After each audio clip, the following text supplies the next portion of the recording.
trabajo presencial.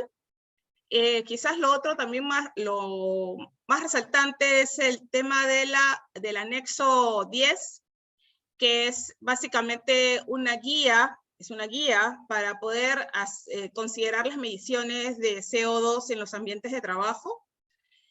Lo otro que también es resaltante es que se eliminó el anexo 8.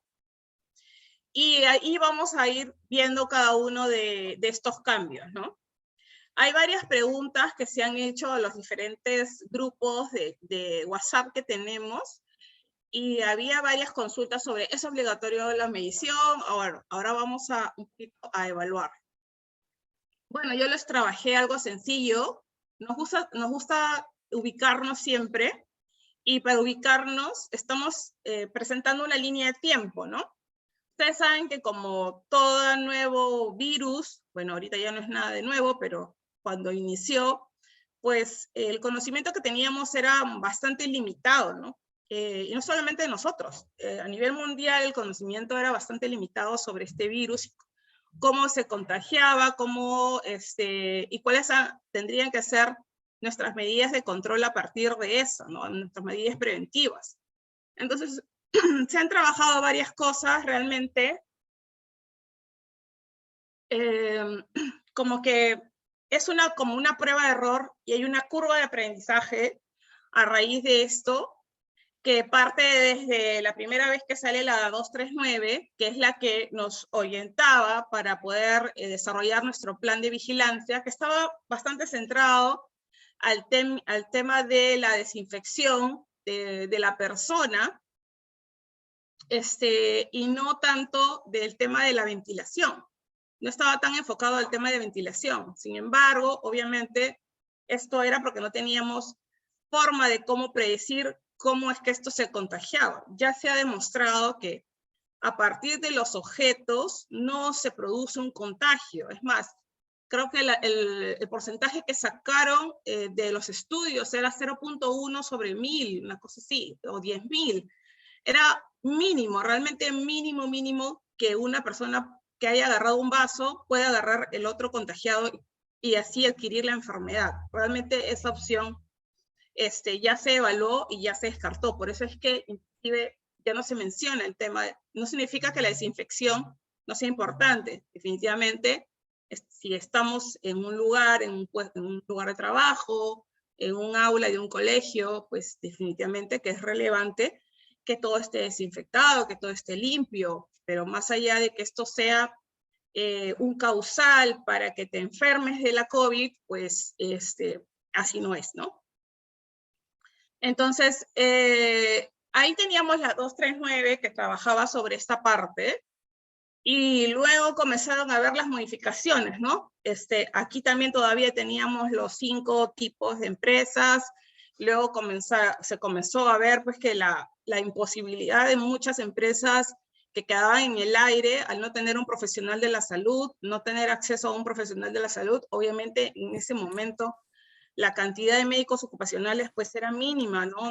No teníamos tantos médicos ocupacionales en el país para que cada una de las empresas tenga un médico ocupacional, ¿no? Entonces se flexibilizó y se comenzó a trabajar. Eso también es otra cosa que se está entendiendo mal, y ahorita lo vamos a aclarar también, sobre el tema del médico que vigila por el cumplimiento del plan de vigilancia, ¿no? O mejor dicho, que es el responsable del cumplimiento del plan de vigilancia, ¿correcto? Entonces íbamos desarrollando una curva de aprendizaje, íbamos entendiendo también la información que venía, los estudios que se hacían. Entonces se iba trabajando diferentes posibilidades o diferentes establecimientos de controles, ¿no?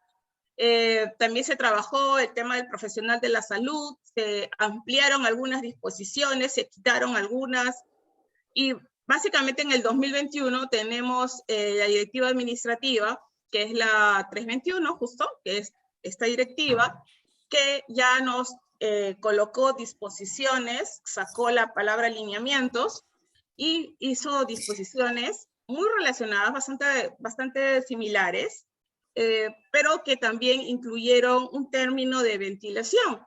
Inclusive también se habló del de las áreas que deberían de ocupar las ventanas dentro de una instalación, dentro de un lugar. Entonces, esa información ya sale en la 321, ya hay mayor información, ya se sabe más sobre la forma como se contagia, y esto lo que ha tenido es unas modificaciones, ¿no? ¿Por qué? Porque a raíz de que ya se sabe que tenemos que asegurar la ventilación como una medida de control, que es lo más efectivo, que podemos hacer, pues hay que también guiar un poco a las empresas de la forma como se puede medir o cómo se puede garantizar que estas medidas de control pues sean las más efectivas, ¿correcto? Porque aquí la idea es garantizar la ventilación. ¿Ok? Entonces, el objetivo general de lo que es la 321 no ha cambiado. Las disposiciones siguen dándose las mismas, los objetivos tampoco han cambiado, son los mismos.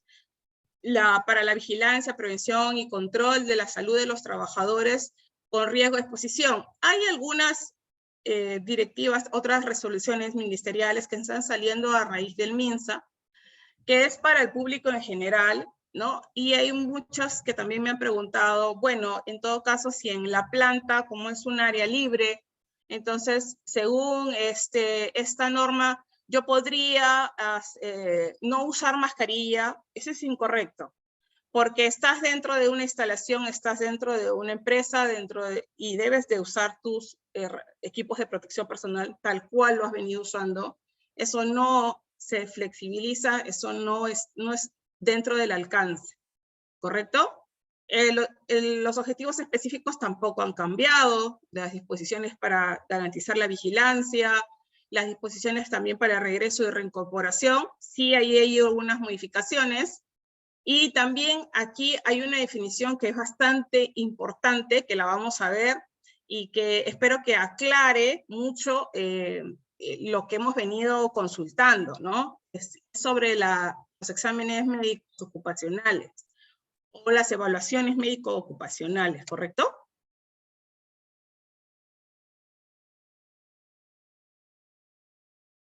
La Directiva Administrativa 321 tiene un alcance, que son las personas naturales y jurídicas que desarrollan actividades económicas en el sector público y en el sector privado. Incluyendo este personal que tiene un vínculo laboral, ¿correcto? Entonces tiene una relación con una organización bajo cualquier régimen o cualquier modalidad. Las personas pueden inclusive estar en modalidad formativa, ya sea del sector público o del sector privado. Tres definiciones importantes que hay que recordar y que nos ayuda también. Entonces, algunos dicen, bueno, y entonces tengo también que tener en cuenta a los contratistas, tengo que tener en cuenta a los subcontratistas, tengo que tener en cuenta dentro de mi plan de vigilancia, dentro de mi nómina. No es así. El centro de trabajo es ese lugar, definen ese como ese lugar donde se desarrolla la actividad. Entonces, en ese sentido, ya tenemos claro qué cosa es un centro de trabajo. El lugar de trabajo es todo sitio o área donde los trabajadores permanecen y desarrollan su labor, o donde tienen que acudir para desarrollarla. Y el trabajador es esa persona natural que desempeña una actividad laboral subordinada o autónoma para un empleador privado o para el Estado o para el sector público, ¿correcto? Una definición importante que se ha retirado, el tema de los 14 días cuando hablamos del aislamiento en el ámbito comunitario. Cuando hablamos del aislamiento en el ámbito comunitario, estamos hablando de ese procedimiento que se consideraba para un caso sospechoso, probable o confirmado de COVID, pero que no requiere una hospitalización, por ejemplo, como lo mío, ¿no? O sea, yo no me he hospitalizado, yo he llevado un aislamiento en casa, ¿no? Con una prescripción médica y todo eso, pero en casa. Y ahí dice que durante el aislamiento se le restringe el desplazamiento de su vivienda o centro de aislamiento, porque también existe la posibilidad de ir a los centros de aislamiento si yo no tengo la forma de cómo aislarme, ¿no? de mi familia, por ejemplo, ¿no? En el caso de que tenga personas vulnerables, hay centros de aislamiento que se llaman CATs, que básicamente nos ayudan para poder pasar ahí la enfermedad. Pero en mi caso, por ejemplo, yo sí pasé el aislamiento en casa, y el aislamiento es por 7 a 10 días, ¿correcto? Según lo establecido en la RM834 del 2021 del MINSA. Eso lo indica esta modificatoria. Ahora, ¿quién ha revisado la 834? Bueno, la 834 es la norma que nos indica qué acciones tengo que tener en caso de cuando yo evalúe la severidad de la enfermedad, ¿no? Entonces tengo los casos que podrían darse, que sea completamente asintomático, ¿no? Que tenga un caso leve, que tenga un caso moderado o un caso grave. Si tengo un caso asintomático y leve, entonces me voy a guiar por esta norma, que es la 834, ¿no? Pero si yo estoy bajo un caso moderado, entonces tengo la 839, y si es un caso grave, ya la resolución es la 254 de 2020.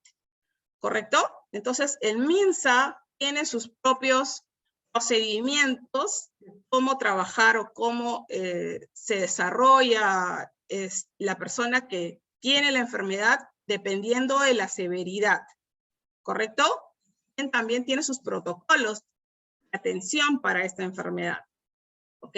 Entonces, eso lo hace mención esta modificatoria. Retira la parte de los 14 días, ya no son 14 días, sino de 7 a 10. Ojo, también eso puede estar supeditado a lo que te diga tu médico ocupacional, porque tu médico ocupacional podría disponer, ¿no?, otras acciones completamente válidas y así lo requiere. ¿Correcto? Ok.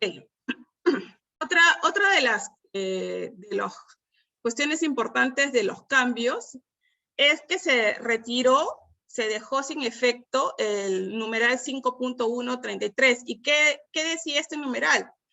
Que regreso al trabajo, digamos, post cuarentena, después de un contacto directo, hablaba que es ese proceso de retorno al trabajo para trabajadores asintomáticos y que se realiza posterior a los 14 días, eso se ha eliminado, eso se ha retirado, ya se ha dejado sin efecto. ¿Y qué se ha cambiado en el término de reincorporación al trabajo?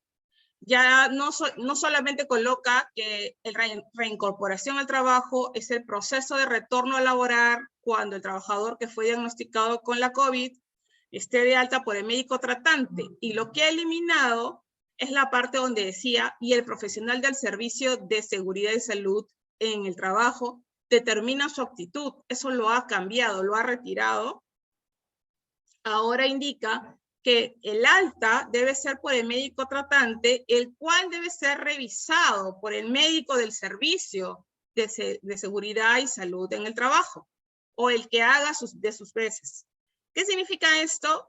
Antes hablaba sobre el profesional del servicio de seguridad, pero acá menciona el médico del servicio de salud y seguridad en el trabajo. Ya todos sabemos qué cosa es el servicio, ¿verdad? Creo que eso ya lo hemos conversado en varias oportunidades. Cuando hablamos del servicio, siempre estamos hablando de ese equipo de trabajo que puede ser multidisciplinario o que puede ser las personas que están encargadas de la seguridad y el salud en el trabajo de las organizaciones. Por ejemplo, puede ser tu médico, puede ser tu psicólogo ocupacional, puede ser tu enfermera. Ellos forman parte de este servicio de seguridad. Puede ser tu prevencionista de riesgo, tu supervisor de seguridad, etcétera. Todas estas personas que realizan actividades tan dirigidas a la seguridad y la salud en el trabajo de la organización forman parte de tu servicio. ¿Correcto? A veces no se entiende, pero dentro de los 3 programas obligatorios que tenemos que tener todas las organizaciones, que ya lo hemos venido trabajando en varias oportunidades. ¿Se acuerdan cuáles son los 3 programas? A ver, ¿quién me dice cuáles son los 3 programas? ¿Se acuerdan de los 3 programas? El primer programa es un programa que se llama, ¿cómo se llama el programa?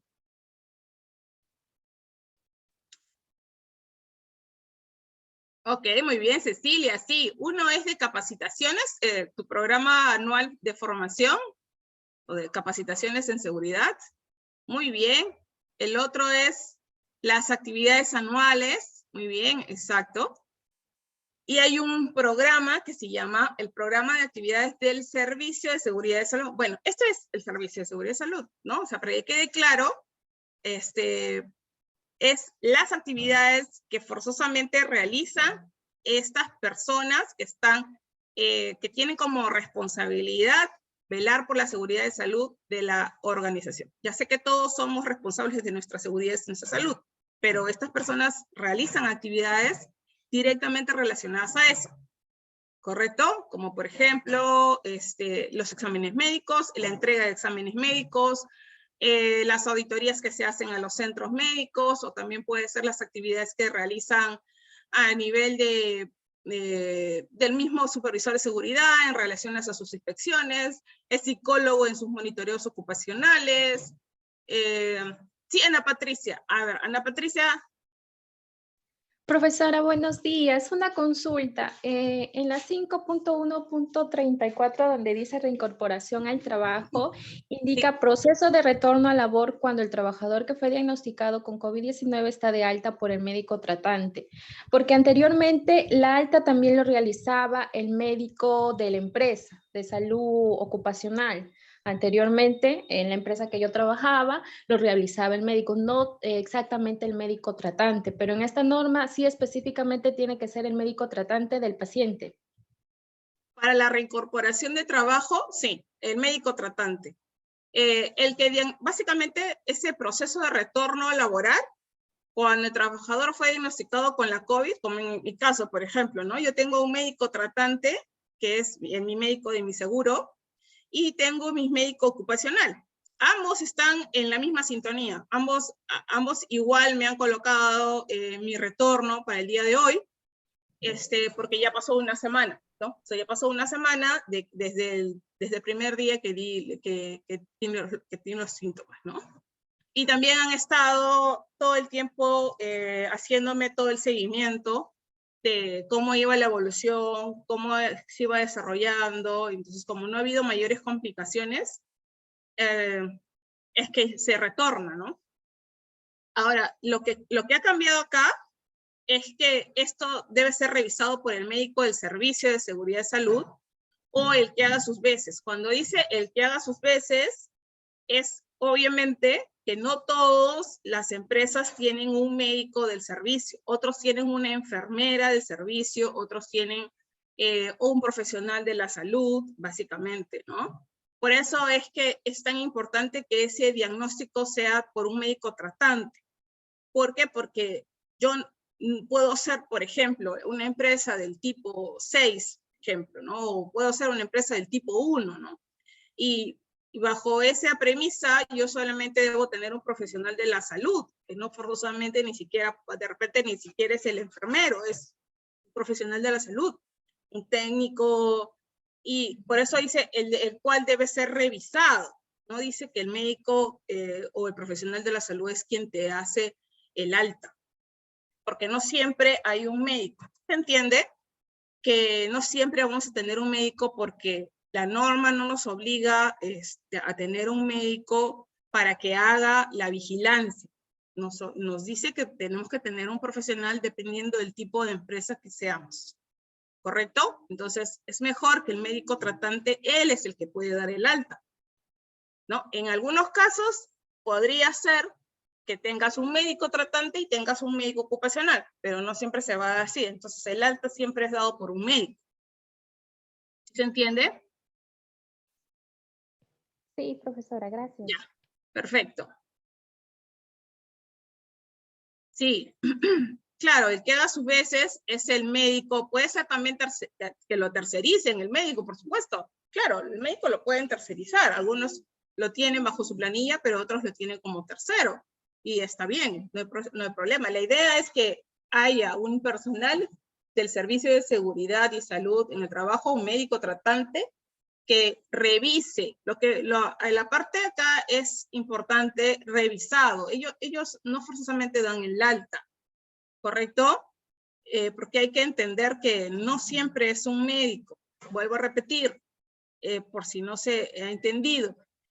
No siempre es el médico y solamente los médicos dan altas. Ojo con eso. ¿Correcto? Ok, otro ítem básicamente que se queda sin efecto es el término de trabajador vacunado.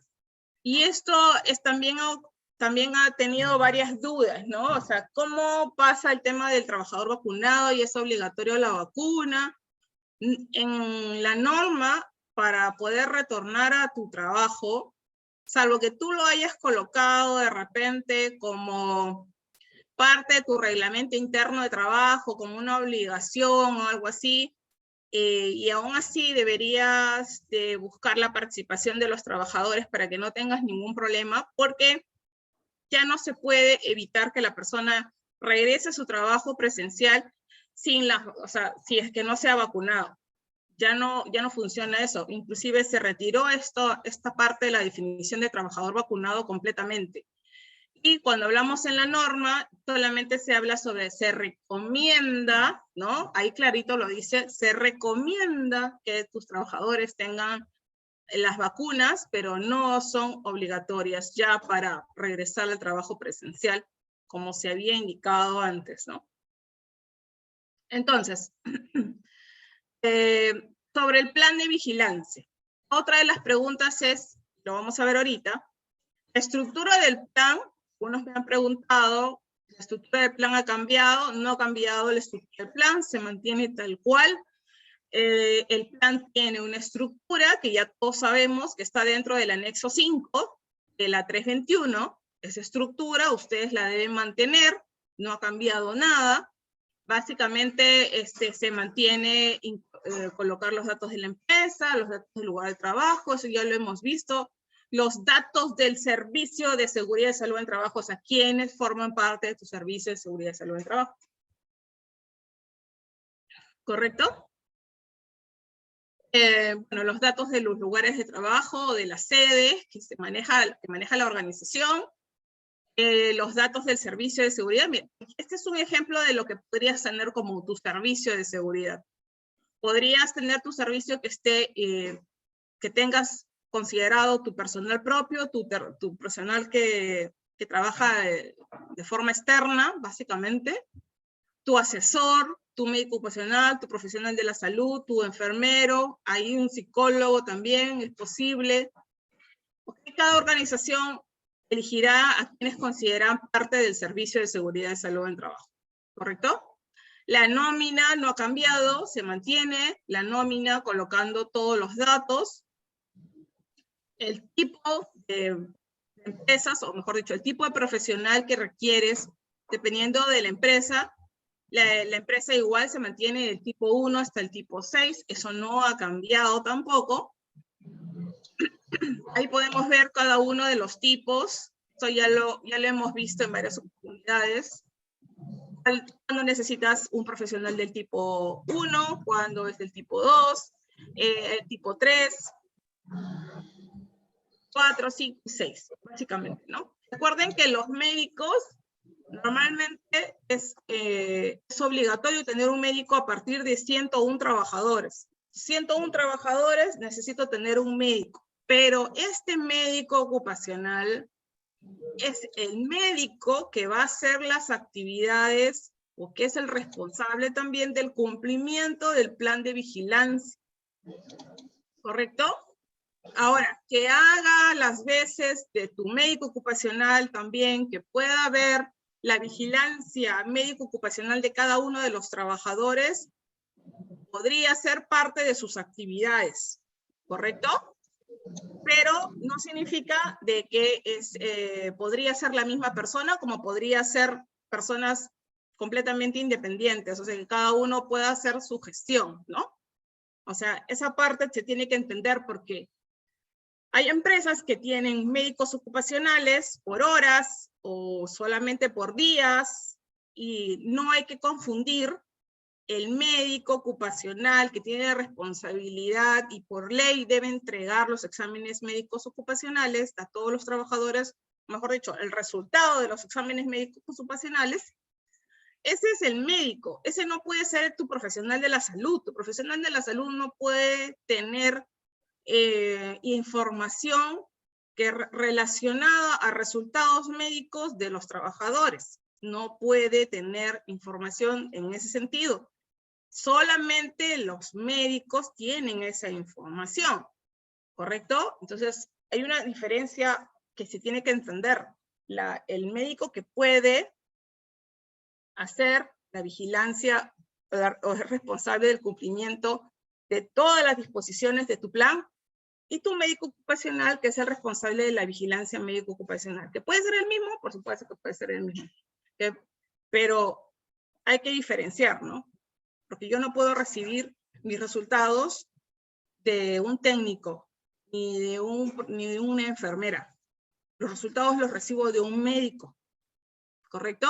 En este caso, es obligatorio que se entreguen esos resultados a los trabajadores y que se entreguen también sus observaciones para que ellos puedan tomar acción en el caso de que requieran alguna interconsulta o que necesiten poner atención a alguna dolencia o alguna, no sé, algún problema médico, ¿correcto? La nómina de los trabajadores, este cuadro tampoco ha cambiado, igual lo coloco. Una consultita para la contabilización de la cantidad de personal, ¿se tiene que solamente considerar a la empresa titular o también se tiene que considerar a las empresas contratistas y conexas? No, solo a los titulares, nada más. Solo al personal de planilla, nada más, ¿no? Cada una de las empresas, contratistas, subcontratistas, son empresas independientes. Deben de tener también sus profesionales de la salud o su médico, dependiendo de dependiendo del tipo de empresa que sean, ¿correcto? Ahora, el titular tiene algo que se llama vigilancia también, tiene responsabilidad solidaria ante todas las empresas contratistas. Ya, en ese sentido, puede y debe solicitar, ¿no?, que se le responda en estos casos, o puede mantener un control sobre cómo se está dando la vigilancia de las empresas contratistas, ¿no? Nosotros, por ejemplo, auditamos a las empresas contratistas en varias organizaciones, y tenemos un ítem, inclusive creo que hay 1 o 2 ítems donde verificamos, primero, que el profesional esté dentro de los que, dependiendo del tipo que sea, que el profesional tenga las competencias, dependiendo del tipo que sea, que se esté realizando el seguimiento del cumplimiento de las disposiciones del plan de vigilancia. Buenos días. Buenos días. Disculpe, quería que me confirmara una consulta respecto a esa lista de número de trabajadores. En el caso de que yo esté iniciando con un número de trabajadores de menos de 50 y por X motivos el proyecto se requiera la participación de más trabajadores, en este caso particular yo contrato los servicios de un técnico de enfermería, ¿no? Porque son menores de 50. ¿Eso obligaría después, que una vez que supere, que tenga que cambiar al profesional? Sí. Es correcto. Más trabajadores, necesitas más personal, ¿no? Por ejemplo, estás en 50, tienes una enfermera, pero si tu personal se duplica, ya no solamente debes tener una enfermera, sino también un médico y una enfermera, y las horas también son diferentes. Chicos, cuando vayan a intervenir, por favor, sí les agradecería mucho que levantemos la mano para poderles dar el acceso al audio y así lo manejemos de forma más ordenada. Voy a avanzar un poquito y al final voy a contestar las preguntas. Si pueden ir, escríbanlas, ¿no? Para que las recuerden y las vemos al final para poder avanzar. Bueno, el plan también establece responsabilidades, eso también ya lo habíamos visto, y hay unas disposiciones específicas que es donde quiero entrar, ¿no? Donde decía que dentro de estas disposiciones específicas, que es la que menciona la 321, habla sobre disposiciones preliminares, disposiciones básicas para la vigilancia, prevención y control de la COVID en el trabajo. Ahí habla sobre disposiciones para el regreso o reincorporación al trabajo. Habla sobre atención de los trabajadores de la salud, recomendaciones y acciones adicionales. ¿Cuáles han sido los cambios en ese sentido?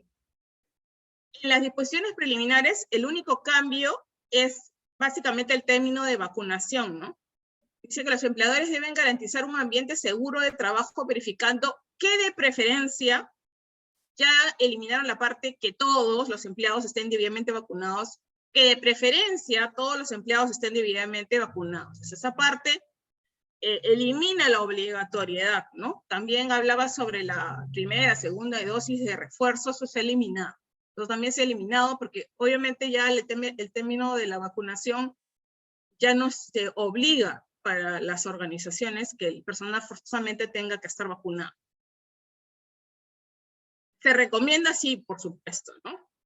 Otra de las cuestiones que se han eliminado que también son relevantes es la parte D. La parte D nos hablaba sobre que, adicional a que todo plan de vigilancia tenga que estar aprobado por tu comité, eso ha quedado clarísimo, y que esa aprobación debe ser en un plazo máximo de 48 horas, eso también no se ha eliminado. Lo que sí se ha eliminado es el término de enviado al Censo-Paz, ¿no? Tiene que estar aprobado, enviado al Censo-Paz. Esa parte ya no se requeriría, o sea, ya no vamos a tener que enviar al correo empresa, @ ¿no? Ya no se envía por correo. Lo que sí, obviamente, se tiene que entender y está claro. Algunos dicen, ay, entonces ya no envío, entonces ya no hago nada. No. Recuerden que los que nos fiscalizan, ¿no? Es el SUNAFIL. La SUNAFIL puede fiscalizar, así como envió cartas inductivas a todo el mundo pidiendo su plan de vigilancia, porque a nosotros nos llegó una carta indicando el cumplimiento del plan de vigilancia. Demuestre el cumplimiento del plan de vigilancia, demuestre. Ok, entonces demostrar todas las evidencias de que estoy cumpliendo con mi plan de vigilancia. Eso no ha cambiado, o sea, mantenemos que somos organizaciones que están susceptibles a ser fiscalizadas y por ende tenemos que tener nuestro plan actualizado correctamente, las evidencias de nuestro plan. Nuestro plan tiene que haber sido enviado a los trabajadores, tiene que haber sido capacitado a los trabajadores en relación al plan, y haber cumplido con todo lo que indique tu plan, ¿correcto?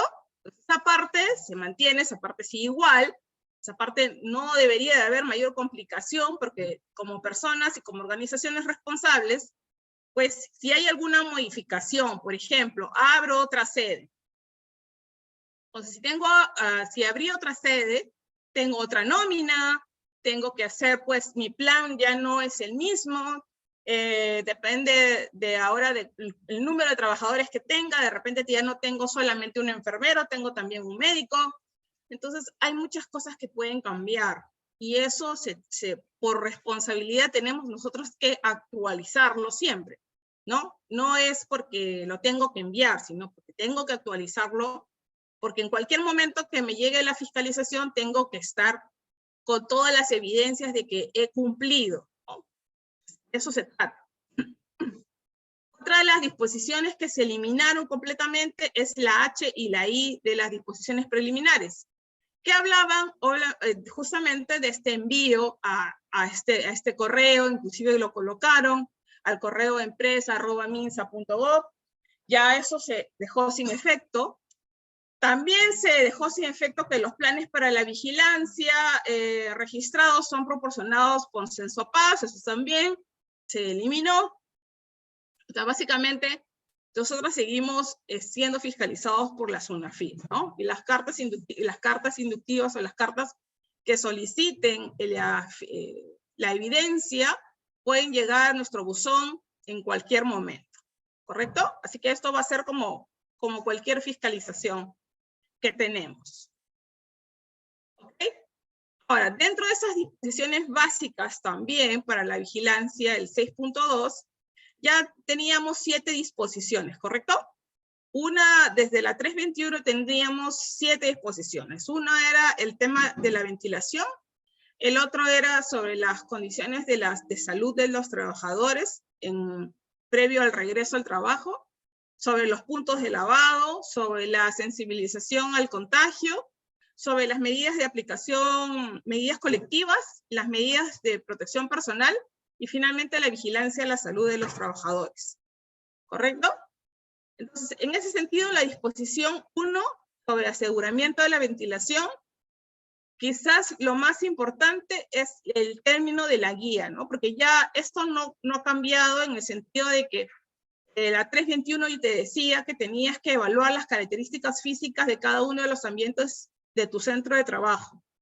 Los ambientes deberían de estar adecuadamente ventilados de forma natural y si no puedes, de forma mecánica. Y que se podían instalar extractores de aire estratégicamente en los lugares que permitan la salida de aire, teniendo cuidado de no causar un flujo de aire directamente entre las personas. Entonces, hablaba sobre la 321, ya te menciona sobre evaluar cada ambiente de trabajo, entradas y salidas de aire que tenga, los flujos de aire que haya, fuentes de ventilación natural y mecánica, fiscalización y que esto iba a poder ser fiscalizado mediante medidores de CO2 por, obviamente, el ente fiscalizador. ¿Ok? Ellos podían llevar sus medidores y ver si realmente esto estaba cumpliendo con la ventilación, con los parámetros que se han considerado. En este sentido, la guía nos da unos valores que internacionalmente ya los conocíamos, ¿no? O sea, básicamente esto está muy relacionado a la norma española. Y también ahí menciona que hay la norma argentina, que justamente también recoge sobre los estudios en España, que básicamente tiene bastante regulado ese término del CO2, ¿no? También habla sobre los ambientes ventilados de forma natural, los espacios en aire libre, sobre los ambientes con ventanas, inclusive hablaba de las áreas que debería de tener una ventana en relación al área de piso, ¿no? Y los ambientes ventilados que de forma mecánica también mencionaba sobre las renovaciones del aire, sobre lo que tendría que ser una renovación con aire del exterior y no tenía que ser una renovación con el mismo aire, porque básicamente sería lo mismo que nada. Y cuando no sea posible, hay que utilizar pues las estrategias que conocemos ya de limpieza, propiamente de desinfección del aire, ¿no? Que obviamente son mucho más costosas, ¿no? Pero en el caso de que no hubiera, porque ahora hay muchos edificios que no tienen forma de abrir ventanas, no hay forma de abrir ventanas, ¿no? Hace poco hemos hecho un monitoreo de CO2 y no hay forma de abrir ventanas en ese piso. Entonces hay que utilizar otras estrategias para poder garantizar la ventilación. Y luego las vamos a ver. Básicamente, ¿por qué el CO2? ¿Por qué se ha considerado el CO2 como un valor o por qué está relacionado? Nosotros cuando respiramos, inhalamos, ¿verdad? Y exhalamos CO2. Entonces, básicamente esa concentración se relaciona al virus que nosotros también exhalamos mediante nuestras gotículas, ¿no? Mediante lo que nosotros hablamos, mientras respiramos, mientras hablamos, mientras conversamos, igual, ¿no? Entonces, se considera una concentración de aire buena, digamos, ¿no? Que normalmente es en exteriores, cuando estamos hablando entre 300 partículas por millón a 500 partículas por millón. Y en el aire interior, obviamente no vamos a encontrar lo mismo. Vamos a encontrar, pues, que puede haber arriba de las 700 partículas por millón. Entonces, cuando yo hago un monitoreo de calidad de aire, y se considera el CO2 como un marcador del aire exhalado, o sea, que yo estoy botando, que transporta justamente este flujo de partículas de virus, y si lo relacionamos, consideramos, podríamos tener una concentración constante por encima de las 750 partículas por millón, y por lo tanto, cualquier valor por encima podría darnos una idea de que en algún momento yo estoy respirando el aire de la otra persona. O sea, básicamente no hay suficiente flujo y yo termino respirando el aire y eso obviamente puede llevar a que yo me contagie. ¿Correcto? Eso es básicamente lo que se quiere evitar. Los modelos de calidad de aire, o mejor dicho, las metodologías para medir esto de calidad de aire, en el Perú no había ninguna. El único creo que era el decreto supremo que hablaba sobre el valor STIL, que es el valor techo, que hablaba sobre los 3.000 partículas por millón, pero este valor, que es el TBAA STIL que le llaman, que es un promedio de concentración en partículas por millón, techo, por eso es STIL, de CO2, estaba dentro de un decreto supremo, creo que es del 2005, o sea, es muy antiguo, ¿no? Pero es el único valor que en el Perú teníamos que esté relacionado a parámetros de CO2. ¿Ok? Esto es norma española, básicamente, que habla sobre las calidades de aire. Cuando estamos hablando de una calidad óptima de aire, estamos hablando de que el CO2 presente en ese ambiente debe estar entre las 350 a 400. Y eso lo podemos encontrar en el exterior. O sea, si ahorita medimos afuera, vamos a encontrar entre 350 y 400. Bueno, salvo que haya cerca pues alguna industria o demasiado vehículos, podría haber algunas variaciones, pero en sí está por ahí. Un aire de buena calidad está a partir de 500, o sea, lo normal sería entre 500 y 800, que es un aire de buena calidad, donde hablamos ya de oficinas, hoteles, salas de lectura, museos, etcétera, y estamos hablando de lugares donde ya hay mayor cantidad de personal dentro de una instalación, ¿correcto? Y el aire de calidad media estamos hablando de arriba de 800, entre 800 a 1200. Y el aire de baja calidad, definitivamente, mucho más de 1200 partículas por millón. ¿Ok?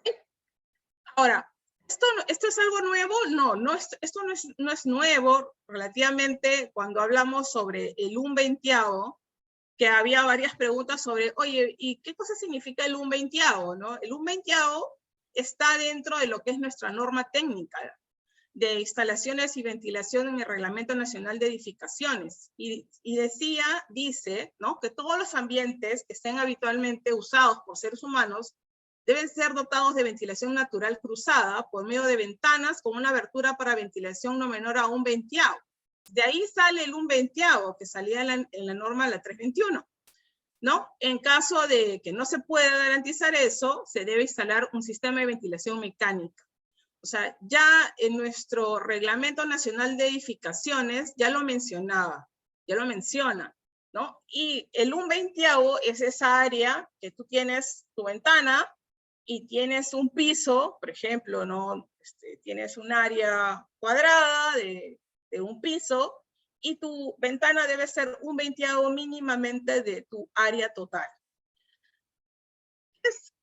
Cuando se hizo una evaluación sobre una sala de un colegio, básicamente, o puede ser una sala de estudios de una universidad también, se vio cómo la ventilación cruzada favorece este desplazamiento, ¿no? Y hablaba sobre, por ejemplo, si estamos en un lugar cerrado, en menos de una hora, las cantidades de CO2 pueden aumentar hasta 2.000 partículas por millón. Estamos hablando de una cantidad bastante grande, ¿no? Y cómo simplemente abriendo una puerta podríamos ver cómo se recupera, obviamente con mucho más tiempo, ¿no? Por ejemplo, en esta imagen yo puedo darme cuenta. En la primera imagen, ustedes están viendo un salón completamente cerrado, ¿no? Ventanas cerradas, puertas cerradas. Y miren cómo va de acuerdo al tiempo, cómo se va concentrando las cantidades de CO2. Entonces estamos hablando de que en 1 hora podía yo estar bordeando los 2000 partículas por millón.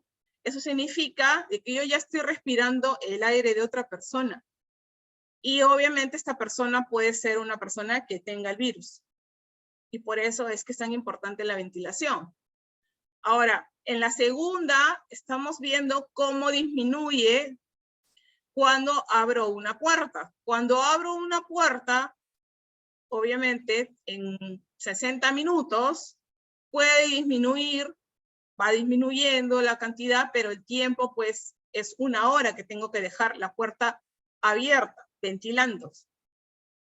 Cuando tengo puertas y ventanas enfrentadas, abiertas, esto disminuye a 40 minutos. Hay una recuperación de la ventilación, del flujo del aire en 40 minutos.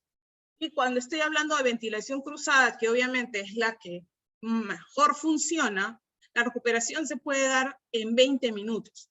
O sea, esta evaluación, que es parte de un estudio, demuestra que yo puedo regresar rápidamente a valores menores siempre y cuando yo pueda realizar una ventilación cruzada, ¿no? Eso obviamente con mucha mayor rapidez, ¿ok?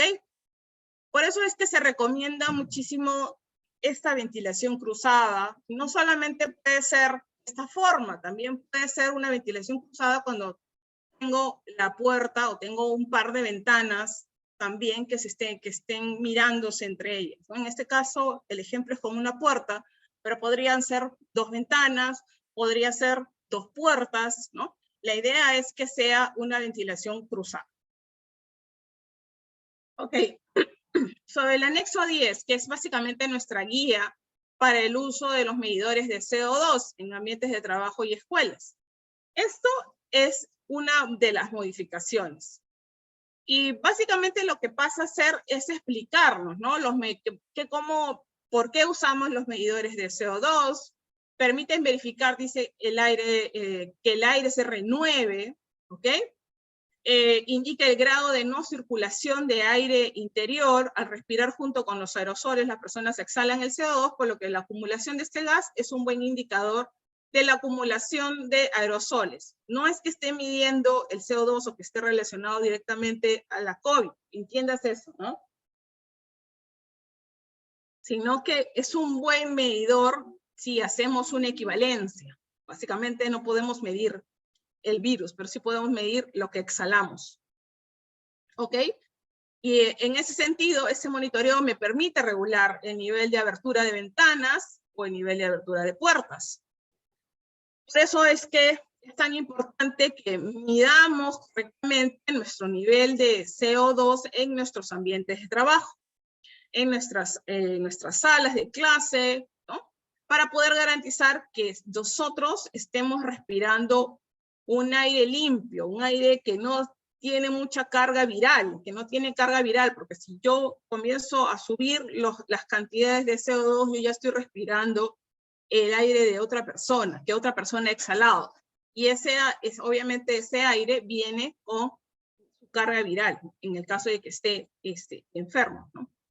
Ahora, la guía también menciona sobre cuál es el umbral que se recomienda.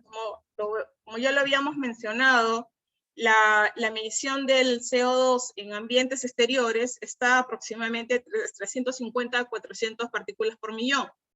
¿Correcto? Pero en interiores yo no voy a considerar eso, porque eso no lo voy a encontrar.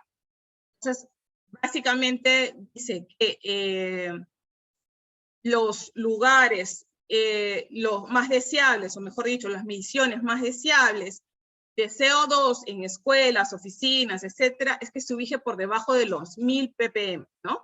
Los 1000 partículas por millón. Obviamente porque hay personas ahí.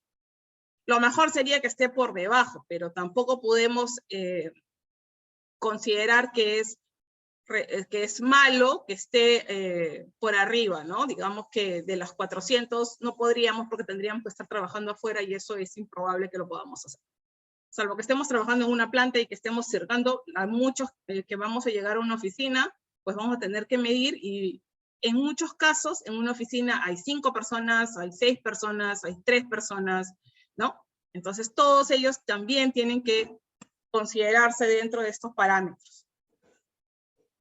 El anexo 10 también menciona sobre las mediciones, cuando o cómo se realizan estas mediciones. Y también menciona sobre los monitoreos, qué es lo que debe de considerarse en una tabla. Esta tabla 1 lo único que hace es que te indica una medición base, que es en una aula vacía, porque todos los monitoreos empiezan, ok, voy a medir, pero primero mido en un aula vacía, para luego ver el incremento dependiendo de la ocupación de las personas. Al principio, cuando recién haré la medición, la haré en el aula vacía.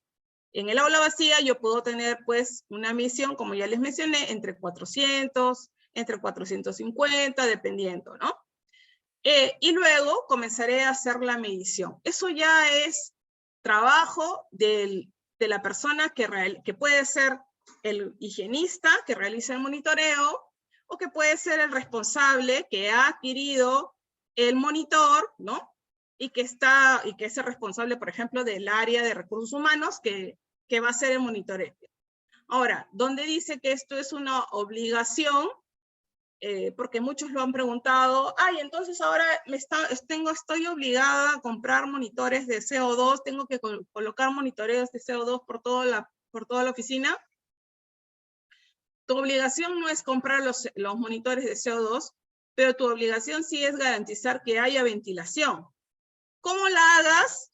Ya sea que realices un monitoreo externo por un profesional externo que te diga mediante mediciones, que te diga cómo es que se está desarrollando la ventilación en todas tus áreas, o puedes también adquirir los monitores para que tú sepas, obviamente tiene que entrenarse alguien sobre el uso del equipo, bueno, cualquier equipo tiene una calibración, tiene una sensibilidad, así que es muy importante que se proteja el equipo y que se sepa usar correctamente, porque si no, cualquier equipo de monitoreo, si no se sabe utilizar, si no se sabe usar, si no se sabe colocar correctamente, entonces es lo mismo que nada, porque voy a estar midiendo sin saber si está correcto. Entonces, yo recomiendo siempre que al menos al principio hagan un monitoreo ocupacional de CO2. Eso es lo más recomendable.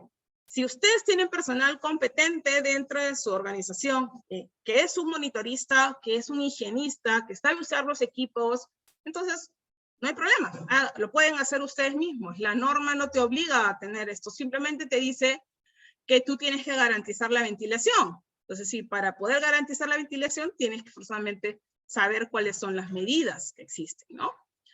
Y ahí habla sobre justamente lo que mencionábamos, ¿no? Cómo va incrementándose, o qué le decimos, si por ejemplo, cuando ya hay personas, el incremento es de 400 ha pasado a 500, y ya hay una persona, por ejemplo, ahí, o ya hay 2 personas ahí, significa que la ventilación está bien, significa de que esa ventana tiene que, o sea, porque las condiciones donde tú monitoreas, tienen que ser las condiciones normales de uso. ¿Qué significa? Cuando yo monitoreo, no voy a abrir todas las ventanas y todas las puertas, y luego cuando dejo de monitorear, cierro todo, y o sea, ahí pues lo que tendría es una falsa información, que no tendría la información. Tiene que ser cómo ellos trabajan, bajo qué condiciones reales trabajan, para que yo pueda considerar estos valores como válidos. Entonces, si yo tengo que siempre esta ventana está cerrada y ya estoy viendo que hay incrementos de 300, de 375, de 400, y yo ya veo que ya hay incrementos muy elevados, entonces yo tengo que ver qué es lo que puedo hacer. Bueno, comencemos a abrir las ventanas y ya será forma de trabajar que en ese lugar se tiene que trabajar con las ventanas abiertas. Esa será una de las opciones. Otra de las opciones puede ser que disminuyas el número de trabajadores en esas áreas, porque a mayor número de trabajadores, obviamente, mayor carga viral, mayor carga de CO2, y por ende, pues, los valores también van a ser mucho mayores, ¿no? Entonces, hay opciones, sí, por supuesto. Puedes aplicar distanciamiento, menor número de personas, por ejemplo, De repente aquí trabajaban 6, pero yo he medido y con 6 vuelo, ¿no? Con 6 estoy arriba, por ejemplo, de 1200, entonces yo tengo que decir que estoy respirando realmente el aire de otra persona y con la carga viral respectiva. Entonces lo que yo tengo que hacer es decir, bueno, aquí solamente van a trabajar 3 personas, ¿no? Nada más. Y luego medir y decir, bueno, entonces estamos dentro, estamos fuera, o de repente con las 6 personas, pero abrimos todas las ventanas y abrimos la puerta. Entonces ya tengo ventilación cruzada y puedo estar dentro. Eso es parte de una medición. Tiene que haber una medición previa para que puedas garantizar y decir, sí, estoy dentro, mi lugar está ventilado, estoy garantizando que haya la correcta circulación de aire en el ambiente, ¿no? Y la guía también habla sobre cómo se realiza la medición. Básicamente no es complicado, es un aparato que utiliza un infrarrojo que básicamente detecta por ondas los niveles de CO2. Así que no es muy complicado a los equipos que ya conocemos. Como les decía, ¿no? Estas mediciones se tienen que hacer en jornada laboral, se tiene que hacer en distintos momentos también, porque puede ser que en algún momento donde haya mayor cantidad de personas tenga un valor, pero de repente al mediodía todos se van y yo no voy a medir a la hora de que todos se han ido. Básicamente tengo que ver cuál es la realidad, que los momentos picos, donde hay más gente, donde hay más actividad, para que yo pueda tener un valor representativo. Y obviamente si hay valores que están por encima, o sea, si los valores han aumentado, están por encima de los valores permisibles, porque aquí en la tabla hay valores, ¿no? Lo primero es abrir puertas y ventanas, pero ¿qué pasa si no las tengo? Luego tengo que aplicar otro tipo de ventilación. Ya tendrías que establecer ventilación mecánica o ventilación a nivel de filtros que puedan desinfectar el ambiente. Ya tendríamos que hablar de otras opciones que no estén relacionadas directamente a las ventanas, porque no existe la posibilidad, las hay, ¿no? Hay posibilidades. Como les digo, también una posibilidad puede ser bajar el número de personas en esos ambientes, ¿no? Distribuir a las personas de una forma para que no estén juntas, porque obviamente a mayor persona, mayor cantidad de flujo de CO2. Entonces, en un cuadro, lo que yo preguntaría, en un flujo, lo que yo preguntaría es, si se puede hacer la actividad en el exterior. Si mi respuesta es no puedo hacer mi actividad en el exterior, entonces yo digo, voy a aplicar una ventilación natural abriendo puertas o a ventanas. Entonces digo, ¿es suficiente la ventilación? Hago la medida y digo, sí, es suficiente, se solucionó. O no, no es suficiente, he visto que no se ha solucionado nada y no tengo forma de cómo disminuir el personal en esta área. Entonces aplicaré una ventilación individual forzada o una ventilación centralizada forzada, ¿no? Entonces yo digo, ¿se arregló con esta ventilación? ¿Fue suficiente? Si fue suficiente, genial. Si no fue suficiente, ya trabajo sobre filtros de purificación, ¿no? Y puedo ver otro tipo de soluciones a ese nivel, ¿correcto? Obviamente estas soluciones son mucho más costosas, ¿no? Ok, antes que se me pase el tema de la ventilación, voy a escuchar a Araceli Vilches. Araceli, cuéntame, Araceli, ¿cuál es la pregunta? Araceli, estás con la manita levantada. Hola, ¿cómo estás? Disculpa. Sí, tenía una consulta con respecto al tema del distanciamiento en oficinas y aforo. Veo que no ha habido ni un cambio. No sé si podrías apoyarme con esa información. No, no hay ningún cambio con respecto a eso. El único cambio es el que vamos a ver a continuación, que es al momento de considerar los puestos de trabajo, pero realmente en este sentido no ha habido mayor cambio. En la disposición 2 habla sobre la evaluación de la condición de la salud del trabajador previo al regreso. Acá se mantiene igual, se identifican igual los riesgos de exposición, cada puesto de trabajo, Y yo también se vuelve a utilizar el anexo 7, o sea, el anexo 7 esto se mantiene. Hay preguntas que yo me tengo que hacer como empleador y como trabajador tengo que evaluar si, por ejemplo, tengo la forma de establecer todas las medidas preventivas dentro de la jornada laboral y tengo una infraestructura correcta, ventilada, adecuada. Entonces, si mi respuesta es sí, entonces puedo trabajar de forma presencial.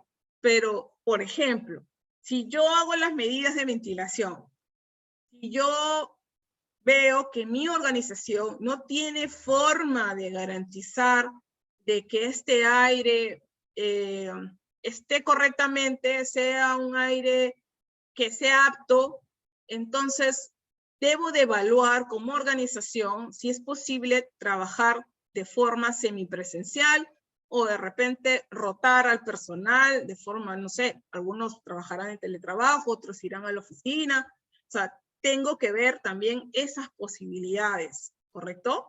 ¿Por qué? Porque el anexo 7 habla sobre la pertinencia, ¿no?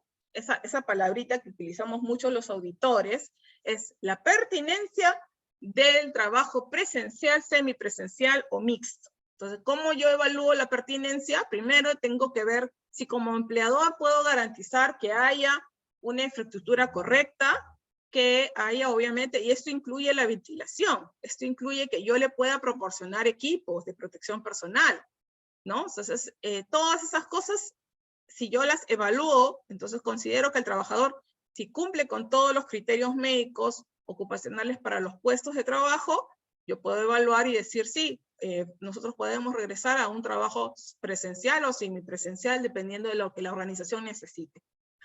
Obviamente, y yo lo entiendo, y la verdad es que a veces cuando leo y dicen, ay, no hay nada mejor que el trabajo remoto, que estoy en mi casa, y que no sé qué, no hay nada mejor que el trabajo cuando estoy en mi casa.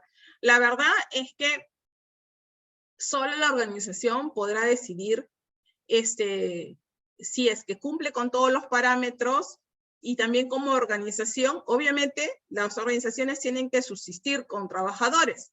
Entonces, si no informa mi trabajo, mi actividad, pues yo no voy a hacer cosas telepáticamente, ¿no? Hay muchas veces en que yo voy a necesitar mover máquinas, mover equipos, tener contacto con personas, tener contacto con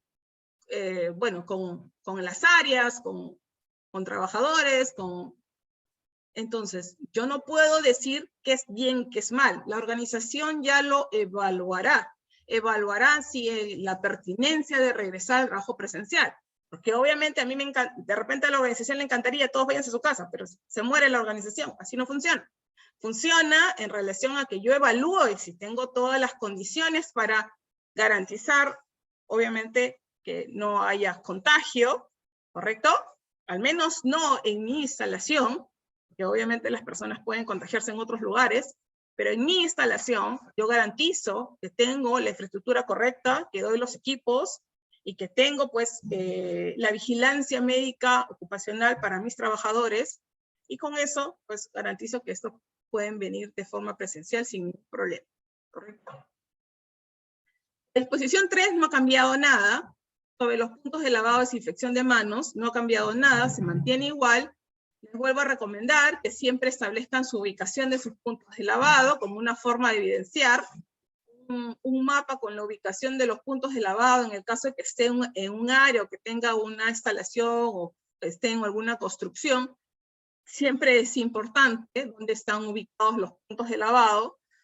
Esto de alguna forma nos ayuda para poder evidenciar que somos conscientes de dónde están los puntos de lavado y los puntos de desinfección. Las infografías también son importantes, esas no han cambiado, siguen siendo solicitadas, que tengamos infografías que nos ayuden a recordar la obligatoriedad del lavado de manos, la obligatoriedad de la desinfección y la obligatoriedad de lavarse correctamente las manos. La disposición 4 te hablaba sobre la sensibilización de la prevención del COVID-19, sobre la orientación, sobre el uso de inclusive acá hablaba sobre la obligación de la mascarilla. Eso tampoco ha cambiado, no hay mayor variante, no hay mayor modificación, tampoco sobre las medidas preventivas de aplicación colectiva, tampoco ha variado nada, todo sigue igual, por eso le decía que en los distanciamientos físicos de 1.5 en comedores, eso no ha variado. Ahora, hay que tener en cuenta también que por sectores hay también especificaciones que hay que considerar que no han sido derogadas. Las medidas de aplicación colectiva siguen igual, distanciamiento de 1 metro entre trabajadores, además del uso permanente del protector respiratorio. Eso no ha variado. Los controles a nivel, por ejemplo, de promover cuestiones de uso de medios digitales, de las capacitaciones digitales. Claro, porque si yo tengo que capacitar al personal, no forzosamente necesito tenerlos dentro de una instalación. Recuerden que el tema de ventilación acá es prioritario.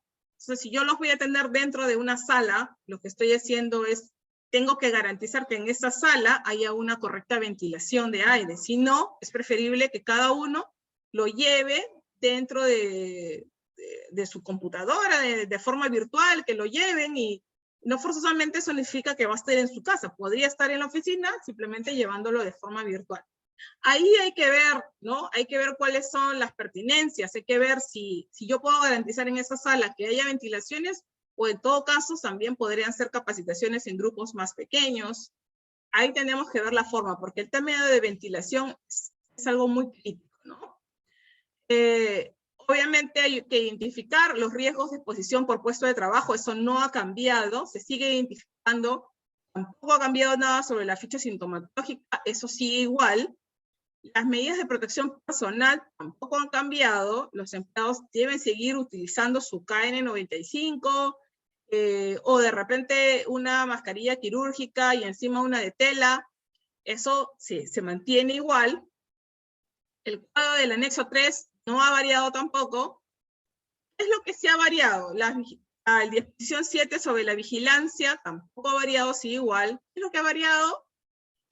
La parte del regreso y reincorporación al trabajo. Esta parte sí casi se cambió, porque se eliminó toda la parte donde dice los trabajadores del grupo de riesgo con vacunación incompleta o pendiente. Obviamente estamos hablando de vacunación, eso ya se eliminó, entonces ya no hay forma de que hablemos sobre vacunación.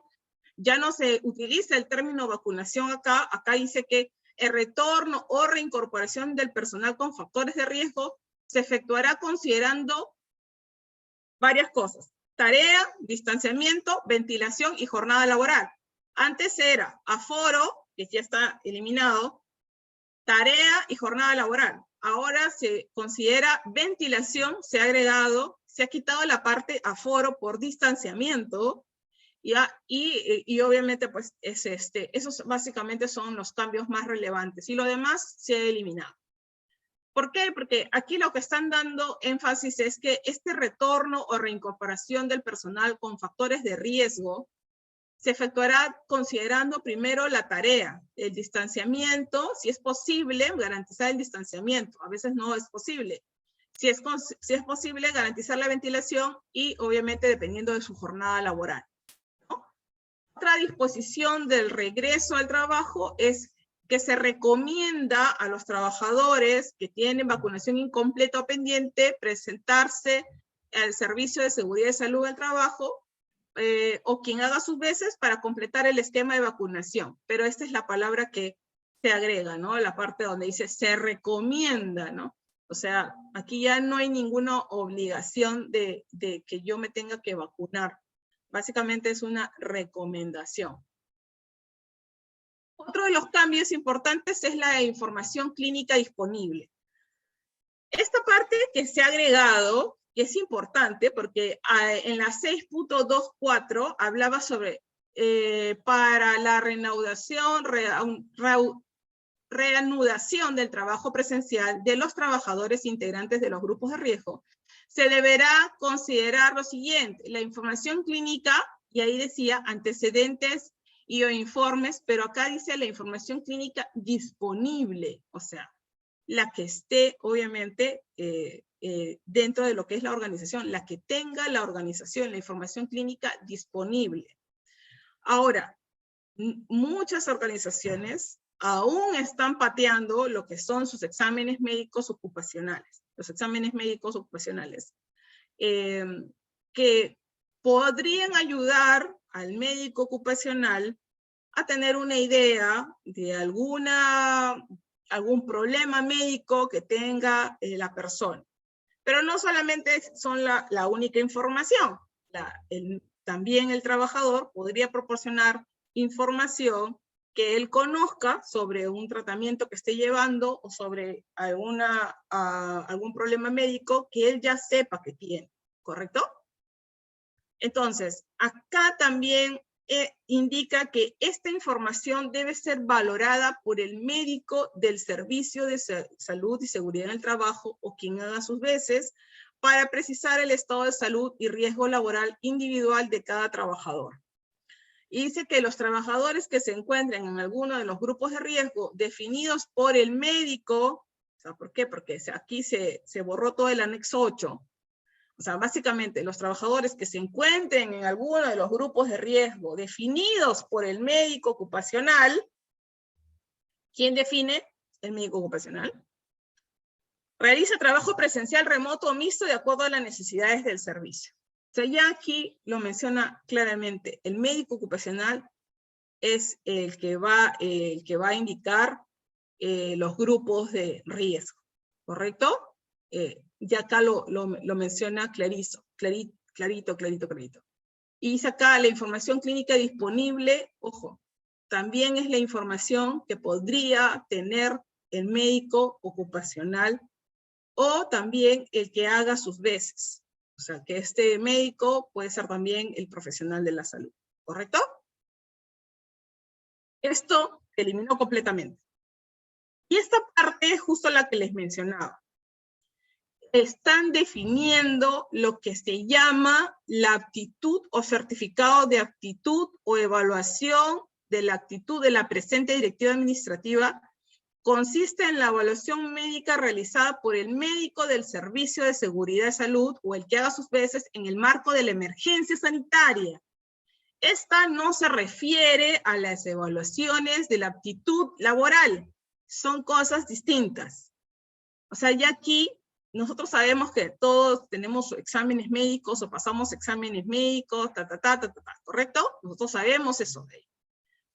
¿Nos puede ayudar para poder tener una idea de la valoración? Sí, por supuesto, nos puede ayudar, pero no es la única que voy a tener, no es la única información, porque obviamente, como aquí también yo puedo ser del tipo 1, 2 o 3, 4 y no tener todavía la obligación de tener un médico ocupacional, ¿no? Yo puedo valorar, yo puedo evaluar la aptitud en la presente directiva administrativa, puedo hacer eso para poder designar cuáles son mis grupos de riesgo. Pero para eso obviamente necesito información, no lo voy a hacer a la ciega, ¿no?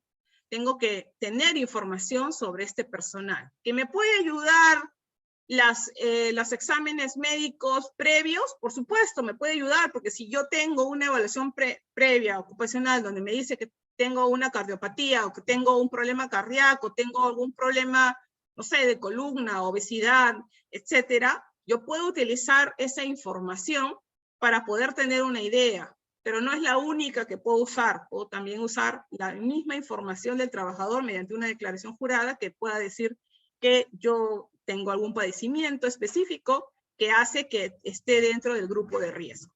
¿Correcto? Bueno, esto no ha cambiado, los anexos tampoco han cambiado. Ok, y aquí voy con las preguntas. Uy, ya me pasé. Bueno, vamos con las preguntas. A ver, voy con Juan Bernardo. Hola Juan, ¿qué tal?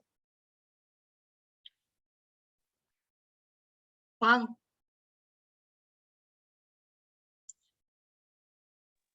Hola, buenas tardes. Hola Juan, ¿qué tal? ¿Cómo estás? Sí, buenos días.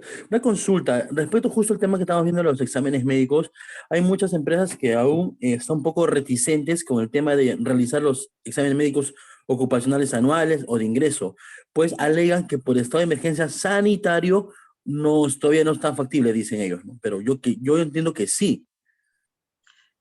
Hace mucho que ya están.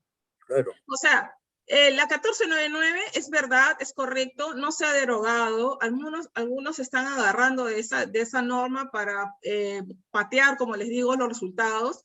Pero esto, al contrario, el no tener yo datos reales puede hacer que yo tome también decisiones equivocadas o que yo esté poniendo en riesgo a una persona sin información previa. Y eso es muy peligroso. Si yo tengo la posibilidad, si ya los exámenes médicos se están haciendo, por favor, ya todas las clínicas están haciendo exámenes médicos ocupacionales, y yo tengo una actividad, sobre todo las actividades de alto riesgo, ¿no? Que ya todos conocemos. Entonces, ¿por qué tengo que yo esperar a que se abra, hasta que se derogue la 1499? Esa 14 no se ha derogado todavía, pero no significa de que yo no tenga una responsabilidad para con ese trabajador, ¿no? Entonces, definitivamente, si no tengo los datos, ahora bien, si yo tengo datos previos, es posible que mi médico ocupacional me los pueda validar, sí, por supuesto, eso sí se puede dar. El problema es cuando no tengo ninguna información, cuando no tengo nada, no sé nada sobre el trabajador, y lo que yo estoy asumiendo es que, bueno, como la 1499 todavía está, entonces, bueno, vamos para adelante, no tengo obligación y dale, ¿no? Lo cual es incorrecto, ¿no? O sea, necesito la información. Es importante saber la información. Ok, ¿quién más? Adriana, Adrianza. Adrianza.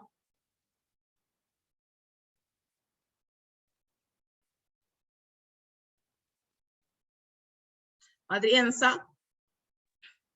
Hola, buenos días. Hola, ¿qué tal? ¿Cómo estás? Un placer, ingeniera. Gracias por su tiempo y por su dedicación. Excelente exposición y bastante claro varios puntos. Yo sigo interfiriendo en el hecho del tema de no conocer la información de los trabajadores de nuevo ingreso. O, por ejemplo, como servicio médico ocupacional, mantener una declaración jurada detallada, creería que sería la medida correctiva mientras que no se aprueben los exámenes médicos o hay algún otro contratiempo, porque si bien es cierto, no hay una obligatoriedad de los EMOS, ¿cómo tengo el detalle para poder cuidar y poder recategorizar a un grupo de riesgo que también sigue siendo una exigencia legal? No sé por ahí cómo nos daría un aporte. Sí, bueno, justamente lo que mencionábamos, ¿no? O sea, al no tener información, porque el médico sí puede validar información anterior, haciendo obviamente, conversando con el trabajador, informando, ¿no? El trabajador también puede informar, pero definitivamente, pues, la recomendación es que ya hagamos los exámenes médicos, no hay de otra recomendación. Yo tampoco trabajaría, de no tener información, tampoco trabajaría mucho con el término de declaración jurada del trabajador. Es como decir, bueno, si tengo la declaración jurada ya, entonces mi trabajador está... A mí me interesa saber, lo que pasa es que, si se acuerdan, dentro de lo que son los 7 requisitos para establecer el I-Per-C, uno de los requisitos es la información que yo tenga de mi población en relación a los temas de los factores personales, o sea, básicamente el tema de los resultados de los exámenes médicos. Es un input dentro de mi IPER, y no es un input que yo considero de forma voluntaria. Es un input que yo tengo que tener de forma legal. ¿Qué significa? Que si cuando vayan a evaluar mi IPER, van a decir, bueno, ¿y usted consideró los exámenes médicos ocupacionales de esta persona, de este soldador, por ejemplo? ¿Ha considerado los exámenes médicos ocupacionales? No, nunca, porque como estamos con la 1499, no le he hecho ningún examen médico ocupacional a mi soldador todavía. Y entonces, ¿cómo usted puede saber que esta persona no tiene de repente algún problema a nivel visual, a nivel respiratorio, algo que haga que esta persona no sea la más adecuada para ese puesto de trabajo, y lo que estoy haciendo es colocarlo en mayor riesgo y por ende que tenga mayor posibilidad de enfermarse o de accidentarse o de accidentar al resto? Entonces, yo sin estas evaluaciones, ¿qué me hago yo si mando a un trabajador que se vaya a un andamio de, no sé, de 4 cuerpos, y este trabajador sin examen médico, no, es que yo estoy ante la 1499 y todavía no me toca el examen médico, y que este trabajador lo subo, y qué tal si no estaba preparado, si era un acrofóbico, si tenía problemas cardíacos, etcétera. Entonces, la información es para la organización, los datos son para la organización. La organización, al prever que esta persona tiene ya esa evaluación médica, lo que hace es toma decisiones. Toma decisiones en relación a decir, bueno, ese trabajador no va a poder hacer ese trabajo, está dentro del grupo sensible, entonces no puede realizar esta actividad, o ese trabajador, yo tengo que proporcionarle tal cosa, para evitar que esta persona siga afectado de su salud o se vaya a agravar esta situación. Esa información me ayuda para tomar decisiones. Por eso, tomar decisiones a partir de lo que me parece o de una declaración jurada, todo complicada. Yo siempre recomendaré que se hagan los exámenes médicos correctos, sobre todo si mis trabajadores van a hacer actividades de alto riesgo. Y eso es parte del input, les vuelvo a recordar, de mi per se. ¿Recuerdan los 7 requisitos? Y los hemos visto el mes pasado, creo que hemos visto a detalle todo lo del IPRC, y les hablé sobre los 7 requisitos, sobre las 7 cosas que deben considerar, no porque se me ocurra, sino porque están en la ley. Revisen el DS-002, que indica cuáles son estos 7 requisitos. Eso ya lo hemos mencionado ya en varias oportunidades. ¿Ok? Entonces, importante siempre estar revisando, y obviamente mi decisión deben estar basadas en lo que es lo mejor para mis trabajadores, ¿no? Y lo mejor, obviamente, lo mejor para mis trabajadores y lo mejor para mi organización, ¿no? Finalmente está hecha de trabajadores. Entonces, no hay lo uno sin lo otro. ¿Ok? A ver, ¿qué otra? Voy a leer algunas preguntas del chat. Si una planta es cerrada, pero tiene el techo abierto, y también para ambientes abiertos no aplicaría usar mascarillas, ¿cómo justificaría yo? No. Sí, yo les mencioné, y tengo varias consultas relacionadas a eso. Francisco, si me ayudas copiando todas las preguntas, por favor, porque he visto que hay varias preguntas. Yo les mencioné que estas normas que salen, donde indican de que, bueno, en espacios abiertos pueden dejar de usar el respirador, la mascarilla, eso no está dentro de la 321. Y la 321 ya les expliqué cuál es el alcance. Y el alcance de la 321 es las organizaciones públicas y privadas. O sea, nosotros, todas las empresas y todas las organizaciones, tenemos que cumplir con la 321. Y por ningún lado aparece que yo pueda utilizar o no una mascarilla en lugares ambientes y cerrados. Ahí dice que se usa el respirador o se utiliza la mascarilla con la mascarilla de tela. Ahí lo dice. No hablas nada sobre que en ambientes abiertos puedes dejar de usar. No flexibiliza eso de ahí. Eso es en otros ámbitos, en el ámbito, por ejemplo, comunitario, en el ámbito de que me voy a hacer compras, ¿no? De repente existe esa posibilidad si tengo un lugar completamente abierto, ¿no? Pero al momento de llegar al lugar cerrado me lo tengo que colocar. Entonces, en las empresas yo no puedo hacer eso. Yo no puedo estar quitándome, poniéndome. O sea, tienes que usarla y ya está.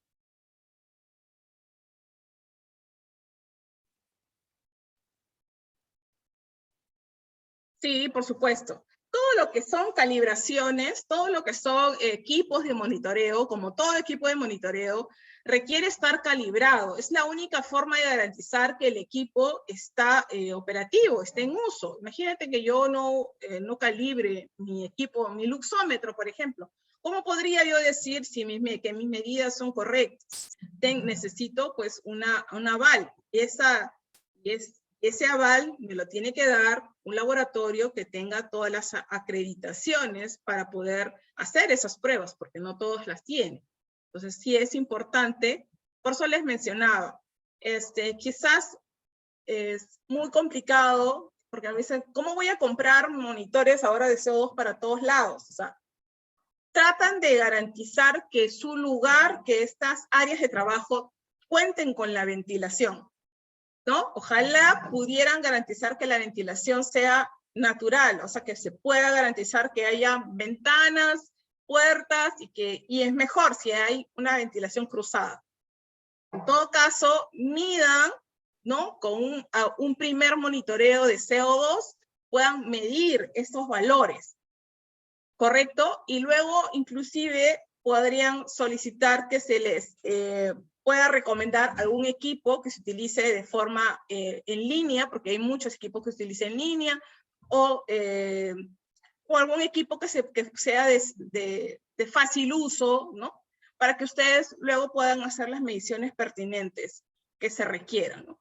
Si ya yo he medido una vez, he medido a la semana siguiente, he medido 2 veces, y yo guardo esa información, tengo esa información, y mediante un informe se me ha hecho la información de que estoy dentro de los parámetros siempre y cuando la ventana esté abierta y la puerta está abierta, entonces yo tengo que cumplir eso para garantizar mi ventilación y garantizar la circulación del aire correcta. Lo que estoy garantizando acá es que mis trabajadores que están en mi instalación estén protegidos. Básicamente por eso es que yo, o en todo caso, si es que no puedo garantizar eso, no puedo hacer eso, entonces tengo que optar menos trabajadores en las áreas, o de repente trabajadores rotando, un día vienen 2 y el otro día vienen otros 2, se verá la rotación, o de repente tengo que mandar a las personas a trabajar de forma remota. También tienen que evaluar. O de repente necesito distanciarlos más del área, ¿no? Entonces, eso también es importante considerar. Ok, Francisco, si me ayudas, por favor, para... la empresa, al exigir el carnet de vacunación con las 3 dosis mínimas, ¿estaría incurriendo en faltas administrativas? No, bueno, básicamente es que si la empresa lo ha considerado, y lo dije al inicio, dentro del RIT, dentro de un reglamento, y los trabajadores están de acuerdo con estas medidas, ¿no? El problema es que tengas a alguien que no esté de acuerdo, y que definitivamente como no lo ve, como no es algo legal, como no es una cosa obligatoria, ya no es una cosa obligatoria, ¿podría la organización tener algún problema? Sí, si es que lo sanciona por eso, podría tener algún problema, definitivamente, porque no es una obligación legal, no está dentro de... Ahora, hay cuestiones que, si bien es cierto, no son legales, a veces terminan siendo estándares de las organizaciones, que son también completamente válidos, ¿no? En ningún lado de la norma vas a decir, bueno, es obligatorio usar el casco, pero si tú entras a un área industrial, te van a obligar a usar el casco. Es el estándar de la organización.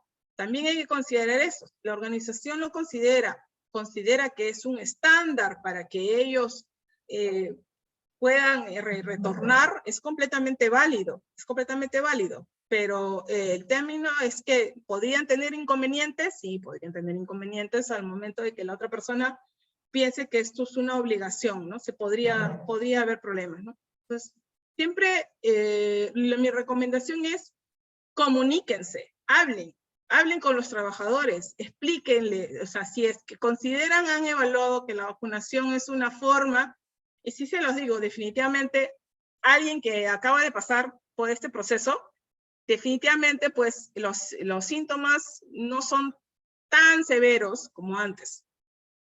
Mucho menos, ¿no? Entonces, la idea es comunicarse, la idea es hablar, la idea es que se entienda, ¿no? Pero obligarlo para que pueda entrar a trabajar, o sea, eso no puede ser algo para que no entre a trabajar. Ese es el tema, ¿no? ¿Ok? Bueno, chicos, gracias por estar ahí, gracias por escucharme, gracias por haber atendido, por estar todos conectados. De todas maneras, han quedado varias preguntas. Ya me queda un poquito de voz. Y voy a dejar de compartir pantalla. Francisco, a ver si me ayudas, por favor. Sí, ingeniera, de todas maneras, a todos los participantes del día de hoy se les comunica que el chat va a ser descargado y vamos a poder recaudar la mayoría de preguntas Algunas obviamente van a ser repetidas, pero vamos a tratar de contestarlas todas las posibles y poder responderles. Igual dentro de nuestras redes sociales van a haber algunas publicaciones acerca de estas actualizaciones de las normativas que se pueden ir dando de manera paulatina. En la grabación del curso del día de hoy también va a estar disponible en nuestro canal de YouTube. Como se los mencioné al principio, pueden ingresar a nuestras redes sociales y darle mucho cariño y mucho amor a nuestros videos y a nuestras publicaciones. En el chat va a estar colocando el equipo de sistema, que creo que ya lo colocó, nuestro enlace para el canal de YouTube. Y cualquier duda o consulta, ya tienen nuestros teléfonos, correos y redes sociales para que se puedan comunicar y poder apoyarnos. Eso sería todo con nosotros, ingeniero, el día de hoy. La foto. Vamos a tomar la foto respectiva para poder despedirnos. Les pedimos que puedan encender sus cámaras y le doy pase a Andrea, que me pueda apoyar con la fotografía. Hola, Julio Guerrero, ¿cómo estás? Hola, Rosy. Hola, Diana Serna. No te preocupes, Dianita, te contesto tu pregunta de todas maneras. La voy a buscar y te la contesto. ¿Qué tal, Julio Valderrama? ¿Cómo están, chicos? Algunos están pidiendo que compartamos la PPT. Francisco, ¿podemos enviarles la PPT? ¿La presentación? A los que están conectados, ya, les enviamos la presentación a los que están conectados ahorita. Los que se están yendo, no. Ya. Ay, ¿qué tal, doctor Patricio Orellana? ¿Cómo está usted? ¿Qué tal? ¿Cómo estás, Dante Rodríguez, Johan Alvarado, Julia Quispe? Hola, Julita, Rosy.